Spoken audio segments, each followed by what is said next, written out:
तेरे बंधुगण एहीपरी नारी पाइले आपण संगे संगे विवाह कर नेबा उचित। कहवाक गले समस्ते बाहाघर को नहीं चिंतित रही था। सही पिला माने बहुत असुविधा द्वंद्व पड़ जाती जो मैंने भावती जे जहा सहित से विवाह होगा जाऊँगी से झील किपरि होइथिबो, जीवन सारा से खुशी रही पारिबो कि नहीं, आम परिवार सहित चली पारिबो कि नहीं, एपरी अनेक प्रकार प्रश्न मनरे उंकी मारे। विवाह समय यही प्रकार प्रश्न आमर चिंता को बढ़ाई दे थाए। वास्तुशास्त्र एवं आचार्य चाणक्य नीति कहुई कि सिद्ध व्यक्ति सहित विवाह होगा उचित। तेरे चलतु जाना वास्तुशास्त्र अनुसार विवाह करने नारी भितर कौन कौन गुण रहा दरकार।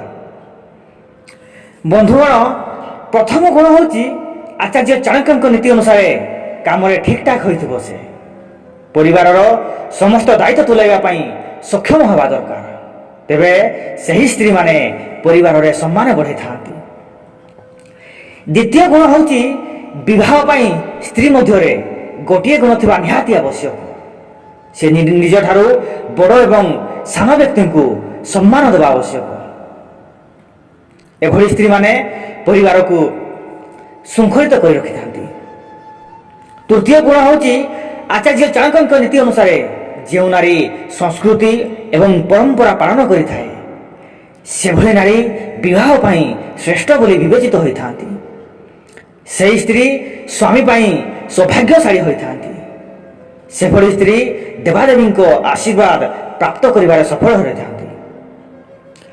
चतुर्थ गुण होची जदि धन संचय करिबार क्षमता रखि थांती से भली स्त्री परिवार पाई शुभ अटंती। से परिवार रे आर्थिक मांदावस्था को दूर करने पाई सर्वदा प्रयास रखि थांती। एभली स्त्री को लक्ष्मी प्रतिमा बोली कहा जाए। पंचम गुण होची जहां कथा मधुर होई थाए एवं जहां कथारे मन प्रसन्न हो जाए से भली नारी विवाह पाई श्रेष्ठ विवेचित होई थाए।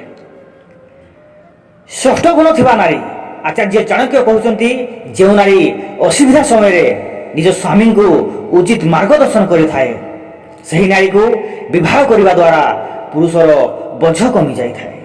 सप्तम गुण थिबा नारी जो स्त्री निजर भाई भणी को ठीक रूप से ध्यान रखि थाए समस्त सुख सुविधा बुझी थाए एभली नारी विवाह करने सर्वोत्तम अटंती।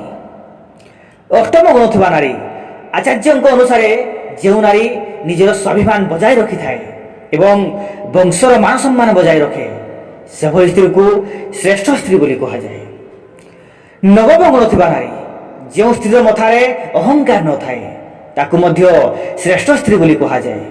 जो स्त्री निज ठारू अधिक अन्य मानक खुशी को महत्व दे थाए से भली स्त्री परिवार को सर्वदा खुशी रे रखि थांती।